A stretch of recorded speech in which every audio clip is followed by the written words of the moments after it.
எனக்கு எல்லா உண்மையும் தெரிஞ்சும் அமைதியா இருக்க வேண்டியதா போச்சு. அண்ணியோட வாழ்க்கை பாழாயிடும்னு தெரிஞ்சும் கூட வாயை மூடிட்டு மௌனமா இருக்க வேண்டியதா இருக்கு. நான் தப்பு தானே செய்யறேன்.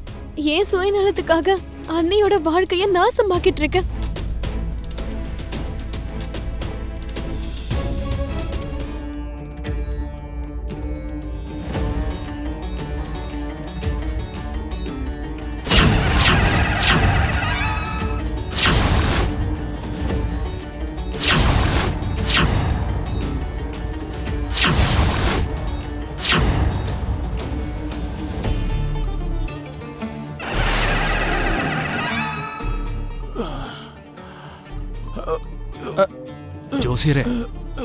ஜோசியரே, உங்களுக்கு நினைவு வந்துருச்சா? உடம்புக்கு இப்ப எப்படி இருக்குங்க ஐயா? நீங்க கண்ணை முழிச்சது மட்டும் தெரிஞ்சதுன்னா லக்ஷ்மி மேடம் ரொம்ப சந்தோஷப்படுவாங்க. நான் உடனே லக்ஷ்மிய பார்த்தாகணும். வா, மித்ரா வீட்டுக்கு போலாம். ஆனா இன்னைக்கு யாரும் வீட்டுல இல்ல ஜோசியரே. வீட்டுல இல்லையா? எங்க போயிருப்பாங்க? லக்ஷ்மி மேடம்க்கும் மித்ரா சாருக்கும் விவாகரத்து ஆயிடுச்சு ஜோசியரே. இப்ப லக்ஷ்மி மேடம்க்கு இன்னொரு கல்யாணம் நடக்க போகுது. என்ன சொன்ன? லக்ஷ்மிக்கு இன்னொரு கல்யாணமா? ஆமா ஜோசியரே. அபசகுணம். அப்படியெல்லாம் நடக்கவே கூடாது. லக்ஷ்மிக்கு அநியாயம் நடக்குது.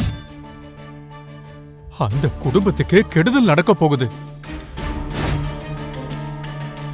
நான் உடனே போய் எனக்கு தெரிஞ்ச உண்மைய அரவிந்தா கிட்ட சொல்லணும். போலாம்ப்பா, வா போலாம். சரி வாங்க ஜோசியரே.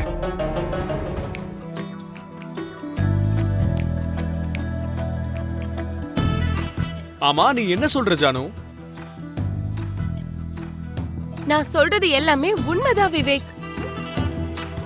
கல்யாணத்துக்கு அப்புறம் அவங்க நெருக்கமா இருந்தாங்கன்னா யார் கேட்க போறாங்க நீ சொல்லு? ஆனா கல்யாணத்துக்கு முன்னாடியே அந்த சஞ்சய் அக்காவோட ரூம்குள்ள போய் அக்கா கிட்ட என்ன பேச வேண்டியிருக்கு?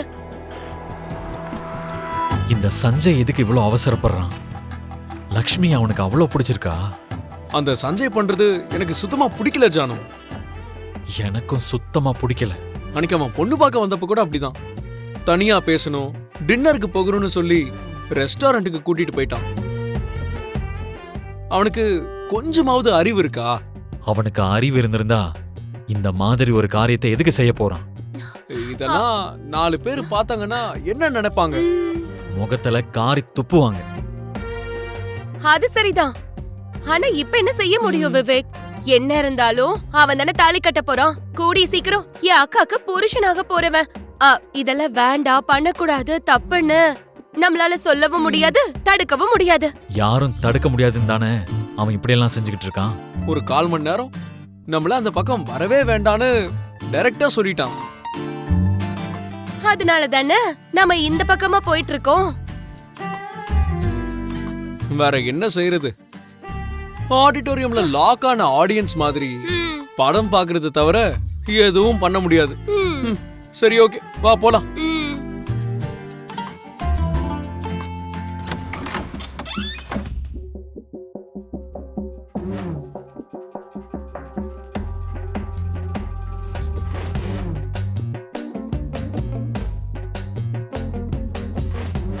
என்ன அந்த சஞ்சய் இங்க காணோம்? என்னங்க? என்ன இந்த பக்கம்? இது ஏன் ரூம்னு நினைச்சேன். உங்க ரூம் இந்த பக்கம் எங்க இருக்கு? அந்த பக்கம் தானே? அது வந்து விவேக் இருக்கானான்னு பார்க்க வந்தேன். விவேக் இங்கேயே இருக்க போறான். என்ன உன் கேள்விக்கு பதில் சொல்ற வரைக்கும் என்ன விட மாட்டியா என்ன? நான் எங்க பிடிச்சிருக்கேன் உங்களை விடுறதுக்கு? விட்டுட்டு போனது, துரத்தி விட்டது, இது எல்லாமே செஞ்சது நீங்க தான். பிடிக்கிறதுக்கான அதிகாரம், பாசம் காட்டுறதுக்கு வாய்ப்பு எனக்கு எங்கெங்க இருக்கு? அந்த சஞ்சய் இப்ப இங்க வரட்டும். அவன் கைய காலை உடைச்சா அனுப்பி வைக்கிறானா இல்லையான்னு பாரு. அவன் மனசுல என்ன நினைச்சிட்டு இருக்கான்?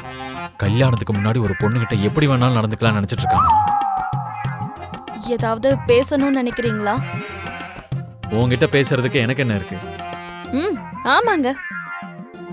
சொல்ல வேண்டிய 4 வார்த்தையும் சொல்லிட்டீங்க, திட்ட வேண்டிய 4 வார்த்தையும் திட்டிட்டீங்க. இப்ப வேற என்ன இருக்க போகுது?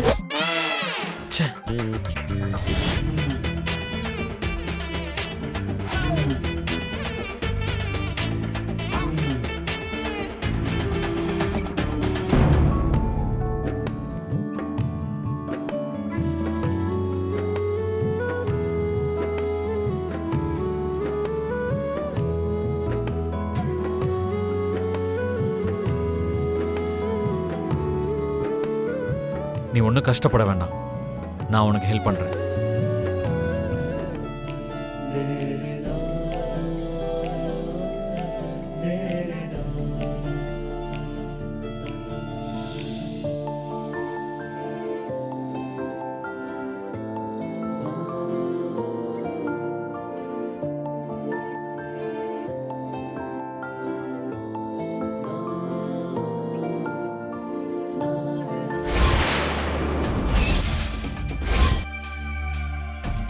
அம்மா தேவயானி, நீ போக சொன்னா இந்த நிமிஷமே நாங்க இந்த மண்டபத்தை விட்டு போயிடுறோம். நீ சொன்னா இனி எப்பவும் உன் கண் முன்னாடியே வரமாட்டோம். இங்க பாரு, என் பையனுக்கு அநியாயம் பண்ணாதம்மா. அவன் வாழ்க்கையை மட்டும் நீ கெடுத்துடாதம்மா. உன் பையனோட வாழ்க்கையை அழிக்கணுமா இல்ல 4 பேருக்கு மத்தியில நல்லபடியா வாழணுமான்னு உன் கையில தான் இருக்கு. வேற என்ன வேணும்னாலும் சொல்லுங்க, என்னால இதை மட்டும் செய்யவே முடியாது. பாருங்க, இவ்வளோ டயலாக்கும் இவ்வளோ ட்ராமா எல்லாம் வேஸ்ட். நான் சொன்னதை செய்வீங்களா இல்லையா? லக்ஷ்மி கழுத்துல முகூர்த்தத்துக்கு 10 நிமிஷத்துக்கு முன்னாடியே தாலிய கட்டுறியா இல்லையா? இங்க பாரு தேவயானி, இந்த வீட்லயே இருந்துகிட்டு இவங்களுக்கே அநியாயம் பண்றீங்களே, இது நல்லா இருக்கா? அநியாயமா? அப்படின்னா இப்ப நீங்க செய்யறது? நீங்க லக்ஷ்மிக்கு நியாயம் செய்யணும்னு நினைச்சீங்கன்னா இன்னொரு பக்கம் மனிஷாவோட வாழ்க்கை அழிஞ்சு போயிடும். ஒரு பொண்ணோட வாழ்க்கைக்கு நல்லது செய்யணுங்கிறதுக்காக இன்னொரு பொண்ணோட வாழ்க்கையை நீங்க நாசமாக்கிட்டு இருக்கீங்க தெரியுமா? ஒரு நிமிஷம் நான் சொல்றத கேக்குறீங்களா? நீ தாலிய கட்டு போதும். உன்னை குடும்பம் நடத்த சொல்லல. கல்யாணம் ஆனதும் இந்த ஸ்டேட்டை விட்டுட்டு போறியோ இல்ல இந்த தேசத்தை விட்டுட்டு போறியோ உன் விருப்பம். நீங்க என்ன சொன்னாலும் சரி மேடம், ஆனா அது மட்டும் என்னால முடியாது. உன்கிட்ட கடைசி முறையா கேக்குறேன், லக்ஷ்மி கழுத்துல நிஜமாவே தாலிய கட்டுறியா இல்ல உன்னுடைய வாழ்க்கைய தலைகீழ மாத்திட்டுமா?